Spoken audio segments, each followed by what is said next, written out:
Selanjutnya mohon izin kepada Bapak Ibu tamu bahwa dari tadi kami sampaikan bahwa merasa bersyukur sekali karena kami kedatangan.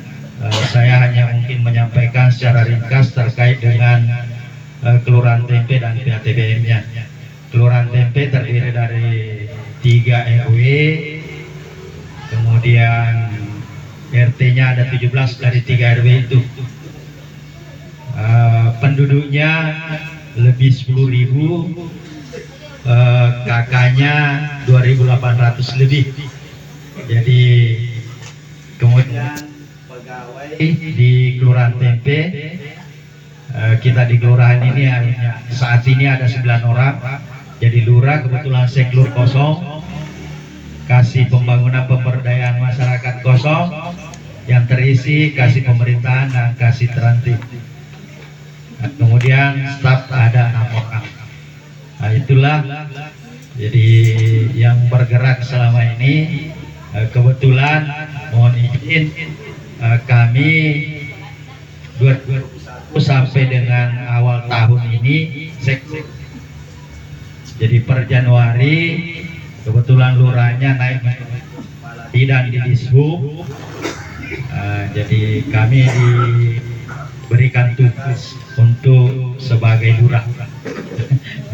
Jadi terkait dengan PATBM, awalnya sebenarnya ada inovasi dari Kepala Bidang Pemberdayaan Perempuan dan Perlindungan Anak Kabupaten Wajo, karena Kelurahan Tempe pada 2021-22, jadi khusus di Kecamatan Tempe saat perkawinan anak hanya jumlah perkawinan anak yang tercatat, yang tidak tercatat itu di sini lebih ke apa? Makanya beliau ada program untuklah kesatria.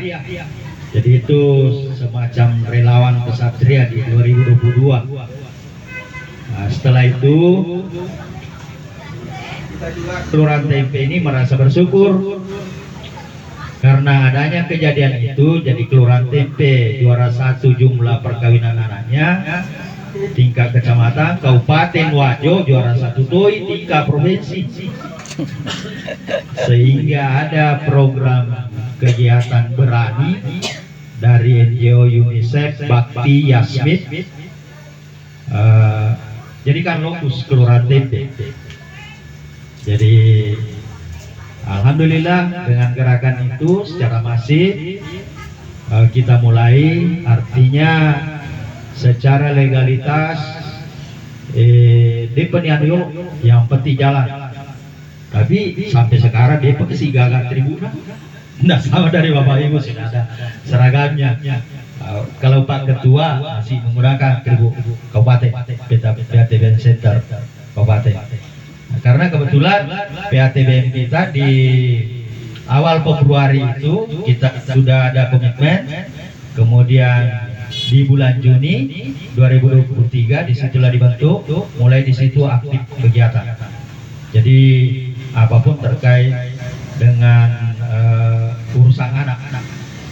Jadi beliaulah yang membantu kami dalam kegiatan-kegiatan itu, karena kami juga aktif pada saat masih seklur di situ dulu, dan alhamdulillah sampai sekarang masih ada juga jasanya undangan.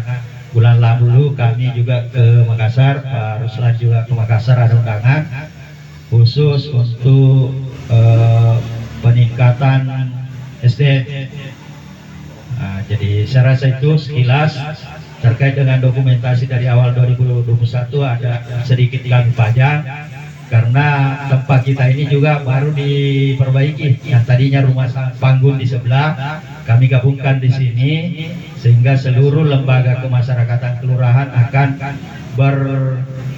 sekretariatnya akan di sini. Jadi LPMK, PKK, Posyandu Mawar Merah 1, makanya ada di atas itu karena sebagai bahan juga untuk pelaporan dokumen pertanggungjawaban kegiatan. Jadi karena ini atas sebagai bangunan posyandu, hanya kita dempetkan di kantor. Tadinya kan bangunan tersendiri, jadi kami kalau ada kegiatan nantinya seluruh terkait dengan publikasi lembaga kemasyarakatan itu akan kami pajang di sini sebagai tempatlah bagi masyarakat untuk melihat apa-apa yang akan kita berikan pelayanan sama dengan posyandu sekarang. 6 layanan hak dasar.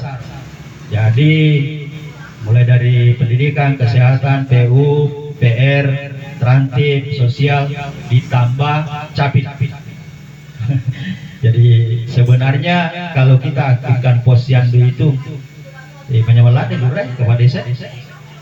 Apa ikut ketemu mengadu masalah transtip, akan ke posyandu. Ikut dulu lembani pengurus posyandu. Jadi era barunya nanti mudah-mudahan kita bisa kolaborasi semua dengan seluruh stakeholder, lembaga-lembaga di masyarakat. Makanya di konsep yang terakhir ini BATBM kami sudah mencantumkan semua di situ mitra kelembagaan. Jadi kalau ada kegiatan-kegiatan pengurus BATBM bisa minta kerjasama, bantuanlah dari lembaga-lembaga yang kami cantumkan di SK-nya. Karena kan biasa juga kalau kita yang dari kelurahan ke warga maka itu melo melaksanakan acara apa sehingga kami berharapnya nanti ini kalau bisa diterapkan oleh pengurus BATBM, kegiatan-kegiatan ini akan kita lanjutkan untuk kedepannya. Saya rasa mohon izin sekian ya. Sampaikan sekilas terkait dengan perjalanan BATBM dan disampaikan bahwa untuk anggaran khusus di kelurahan itu tidak ada yang tersendiri bahwa BATBM, maka selalu nebeng-nebeng. Jadi kongka sosialisasi stanti yang kesih cuma dia nak kelihatan kesih nasawade pengatributnya maka di BATBM ya. Ada kegiatan kelurahan layana sosialisasi ikut lagi karena yang kami programkan hanya 4 stunting kelurahan layana, pencegahan perkawinan anak, kemudian kelurahan sehat. Jadi ini adalah kan program nasional semua yang selalu ada pemeringkatan penilaian setiap tahun. Jadi di situ masuk ke pengurusan juga kepanitiaan kegiatan dari BATBM, perwakilan lembaga kemasyarakatan. Saya rasa itu yang kami sempat sampaikan dan lebih jelasnya nanti mungkin untuk secara teknis dari Ketua BATBM. Dan sebelumnya kami mohon kepada pemerintah Kabupaten Sinjai, Bata Cama, adalah mungkin kami juga diberikan cerita pengalaman di sekian. Wabillahi taufiq wal hidayah. Wassalamualaikum.